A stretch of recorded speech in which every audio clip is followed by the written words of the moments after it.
It happened November 4th, 2024. And I remember the date because pretty much everything changed for me after that.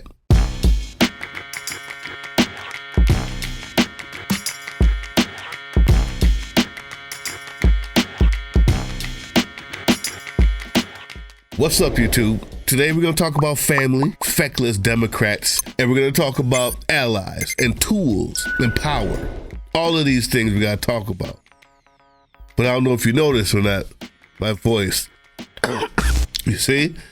So I can't even rant and rage like I want to. But that's where family comes in. On November 4th, 2024, last year, Big Sarge of the Sons of Liberty asked me to become an admin for the Sons of Liberty Facebook page and a YouTube group. More honestly, they just started calling me Admin Doug and put me in the chat that said admins only, and I pretty much said, all right, I must be an admin now. But the truth is we were aligned. It was obvious from the get-go. We were aligned in our motivations, we were aligned in our politics, and we were aligned in our willingness to fight for each other, to fight for what's right, to fight for this country. We were also soldiers. And when it comes to family, you see, when I can't speak, when I'm without a voice, I can rely on my family, the ones that I chose, that we call friends as we grow up, to speak for me. And that he did. Some 83,000 VA employees, most of them veterans, are about to be fired. That's a massive chunk of VA employees, almost all of whom provide critical care and services to our nation's veterans, whether they're combat wounded veterans or spouses and children of veterans. We all fucking see what is happening, and we all fucking see Republicans and Democrats afraid to act. You don't become a veteran by some magical decoder ring and mimeographed insert that you got for saving your cereal box tops, little Jimmy. You become a veteran by swearing an oath to defend your country against all enemies, foreign and domestic, and to uphold the Constitution. You serve your country for a number of years, whether that was as an enlisted person or by accepting a commission to be an officer. At any point in your peacetime or wartime service, you could be abruptly deployed into a combat zone where you may encounter situations where you're killed by enemy fire, or you make a decision to sacrifice your life in service of a greater good to save others. And now the same motherfucking government that sent us to Iraq in the first goddamn place is now yanking the rug out from every single veteran in this country. If you're a MAGA supporter who thinks this is okay and you voted for this to own the libs, I need you to go start a shotgun, and don't you ever fucking thank me or any other veteran for our service to this country, because you are abusing the privileges and freedoms that we put our lives on the line for.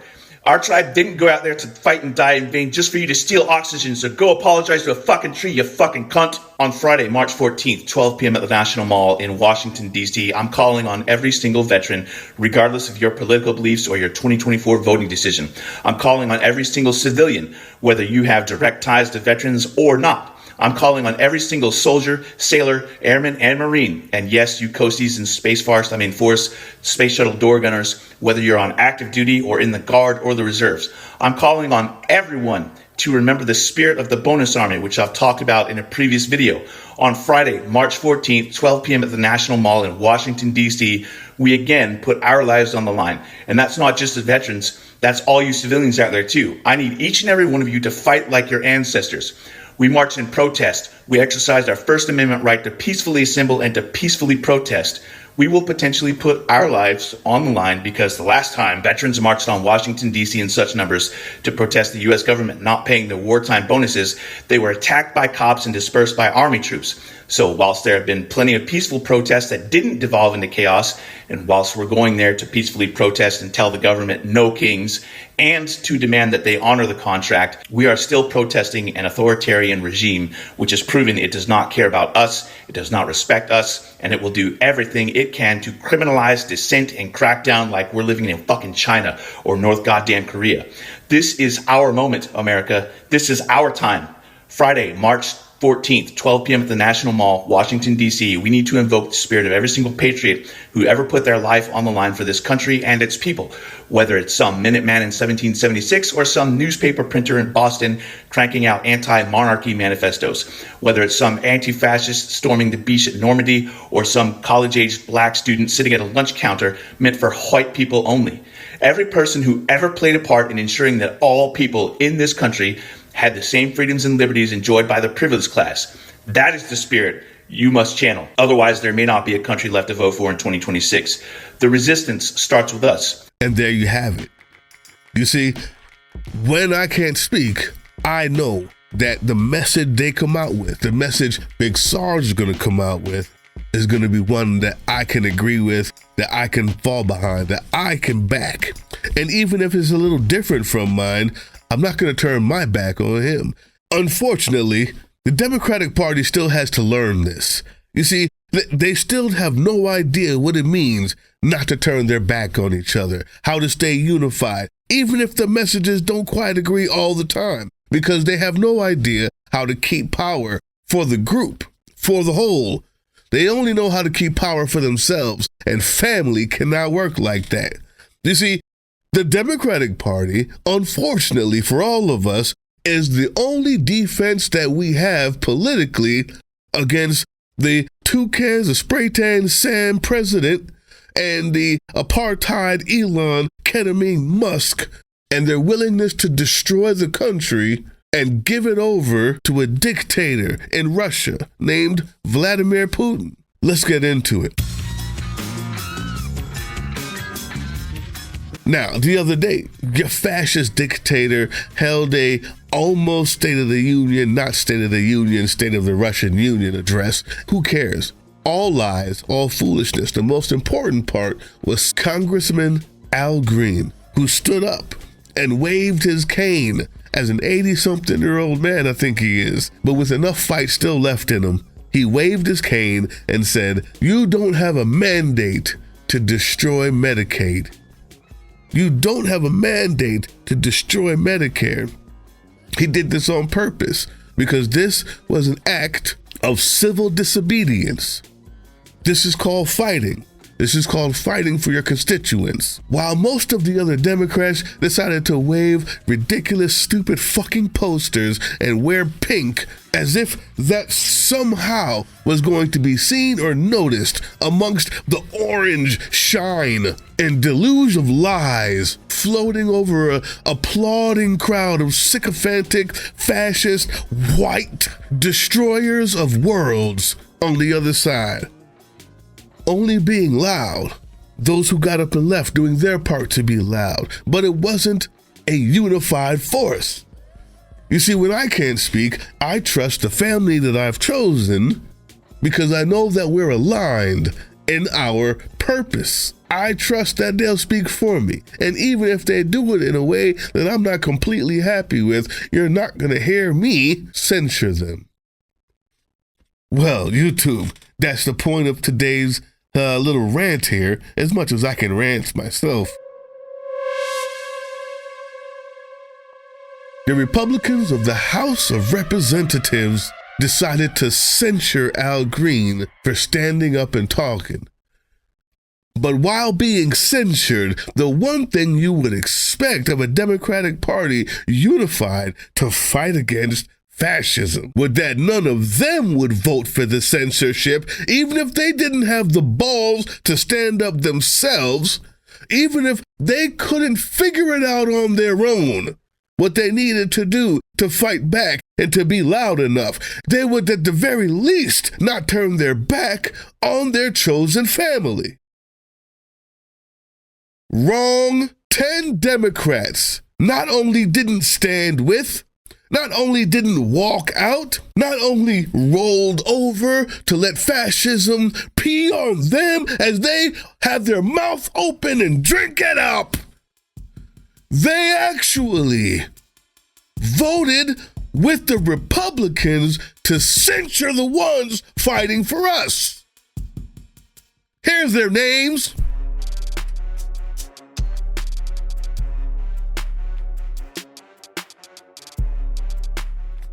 Let me tell you something, YouTube. Let me tell you something. There needs to be consequences and repercussions for all of these people. Every last one of them. This is the fight for fascism. I'm going to just hone in on one right now. Just one. You see, this piece of shit right here. His name is Jared Moskowitz. I don't know if I'm pronouncing it right. I don't give a fuck if I'm pronouncing it right. He doesn't deserve my respect. You see, he told us the reason why he ran for, here, I'll let him say it. Why did you run for Congress, Jared? Well, the reason I decided to run is the same answer is why now? I mean, the stakes in this country right now politically could not be higher.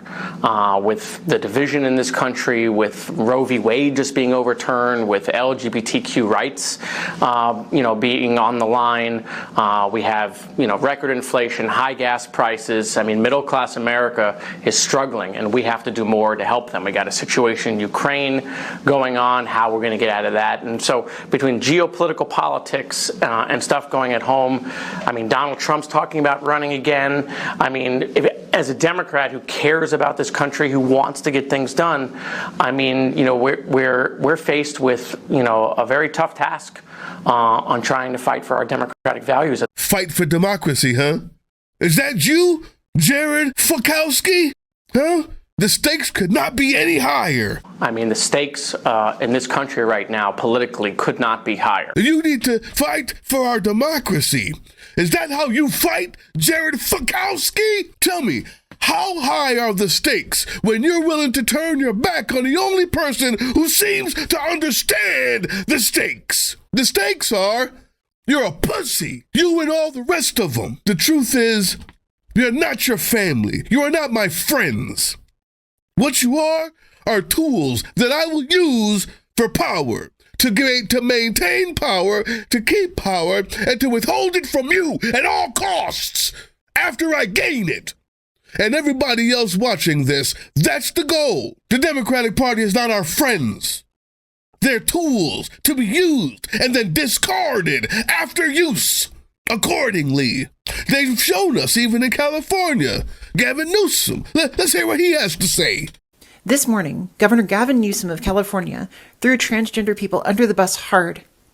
He sat down with far-right hate influencer Charlie Kirk as his first guest on his new podcast. The same person who calls trans people a throbbing middle finger to God.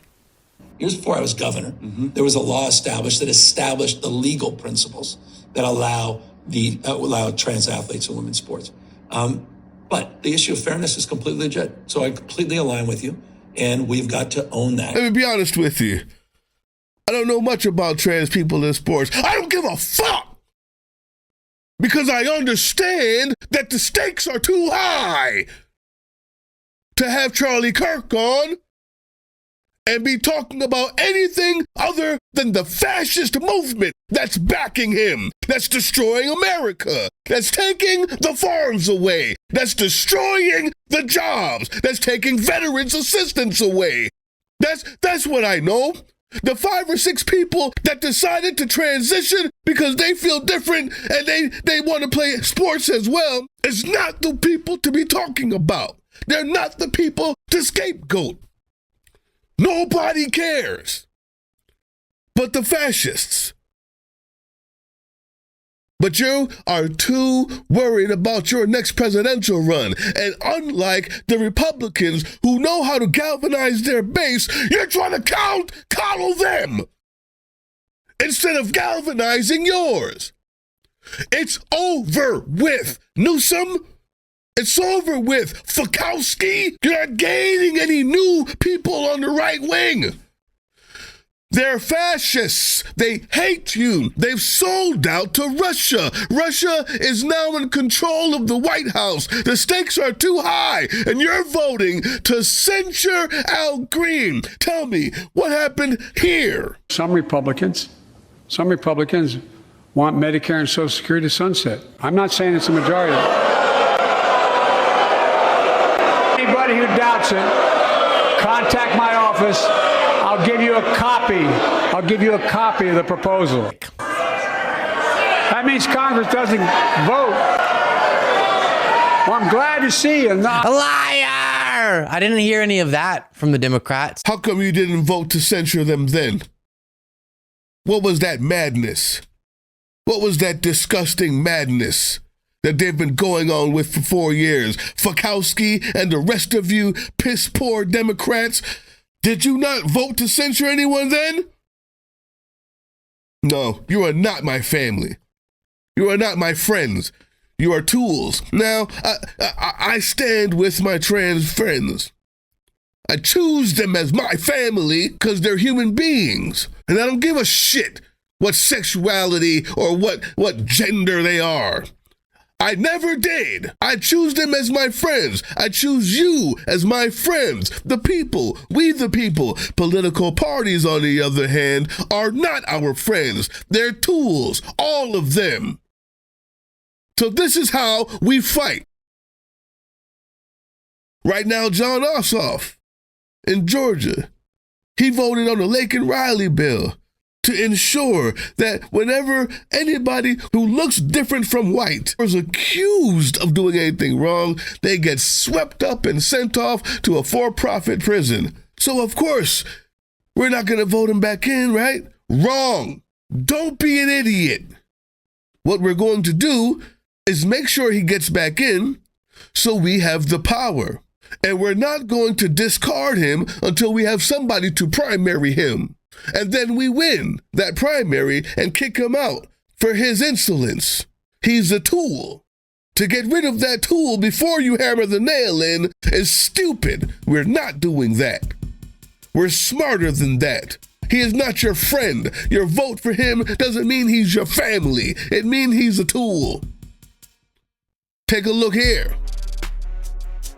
These are people in solidly blue districts.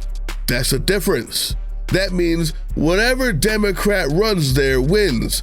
Everybody here is geriatric. Fuck them. I don't care how good they are or have been. Get rid of them, all of them. Put another Democrat up and use them as the next tool for the next few years until they fuck up. They're not our friends. They're tools. Here's how we fight. Here's the rules. In case I'm not clear, because I am a little sick and I don't know how I'm getting this off without coughing, but there must be the energy from God himself directing through me to tell you what to do next. What you do is you make sure the Democrat wins because they're the tools that we will use, and then you primary them the minute they fuck up. And you do not get rid of a Democrat in any position until you know you have another Democrat to take their place. And you damn well be looking for new Democrats to take their place all the time, every time. I don't care if you're AOC, and I say that with all respect, I love her, or Jasmine Crockett. I just did a video about how much I love her. One thing I do know is the people we elect are the tools. As long as they keep doing well, as long as they keep standing up, as long as they keep doing what we think is in the best interest of the people, and they stick together rather than some walk out and some don't, some stand up and others censure, we keep them in. If we can't find someone to replace them, that's fine. They can come back in. If you've noticed, the Republicans have done that for years. They try to primary somebody, they can't get that primary in, so they vote the next guy in. Oh, he's a child racist? No big deal, he's a Republican, I'll do it. Oh, this guy, he ran over 5 kids with his car, I'll do it. Oh, this guy, he says that he's a black Nazi, he's running for governor, I'll do it. 40% of the people in North Carolina voted for the person who called themselves a black Nazi, who was found at porn stores watching trans porn while trying to take away trans rights. They voted for him because they don't give a fuck about what he did. They give a fuck about power. Our turn. I don't care how bad Ossoff is. He's going in over Marjorie Taylor Greene. And then as soon as I can find a better Democrat to replace him, I'm kicking him out because he's a tool. I have no allegiance to him.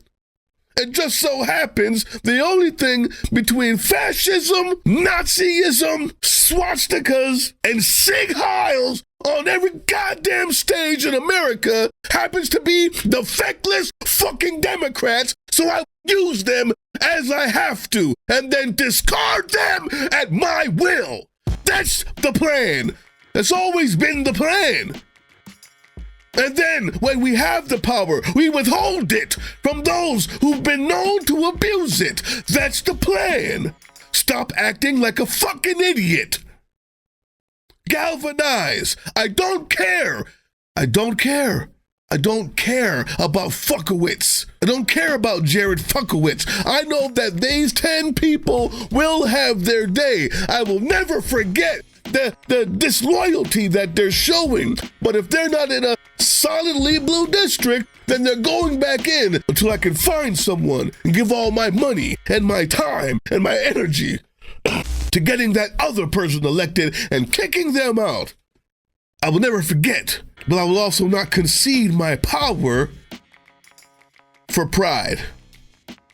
If that was the case, how many stupid frickin' Republican candidates would have been thrown to the wayside? We'd be in power all the time. But the one thing these maggots, right-wing, sycophants, cult members, ever since Rupert Murdoch came in and has twisted the minds of these fucking idiots who hate education and science, who beg for the destruction of fact-checking so that they can masturbate online all day long to their own delusions. They never cared. The only way to beat them is to care about one thing only: the power. Fuck you, Newsom. You're in a completely blue district. I'm sure we can find somebody else if you're not sufficiently loyal. Fuck you, Nancy Pelosi. You're in a completely blue district. I'm sure we can find somebody else. Good luck, Ossoff. I don't want Green in there, so you'll be in there. But your days are numbered. That's how this works. That's how this works. Put your pride away. It's time for power. Are you ready for power, YouTube? Political drain operatives, special operations teams, are you ready for power? Or are you ready to die on a pride hill made of shit? I'm ready for power. I'm ready to galvanize. I'm ready to make sure every one of those Democrats stand up. And then even after they stand up, I will not forget that they didn't the first time.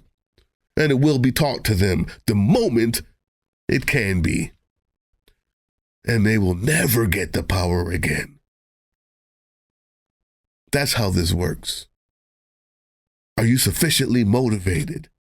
Now, we may not have an election in 2026, but goddamn it if we do. Right now, there are special elections in Florida. Go there, vote. Right now, obviously, Georgia's going to be having something. Go there, vote. Remind him daily that he's a failure. Don't give an inch. Be ready to run yourself if you have to primary these bums. But we do not get rid of one until we have another. Until 2026. I'll see you at every march. I'll see you with the picket signs. If the Democrats refuse to stand up and yell and shout because they don't see how high the stakes are, it's only when they're running for their office that the stakes are high. Fuckowitz. Well, that means it's up to us. And we will not forget it.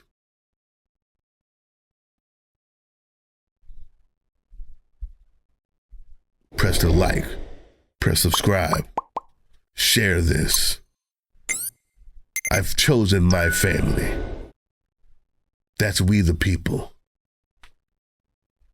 The people we elect are not our friends.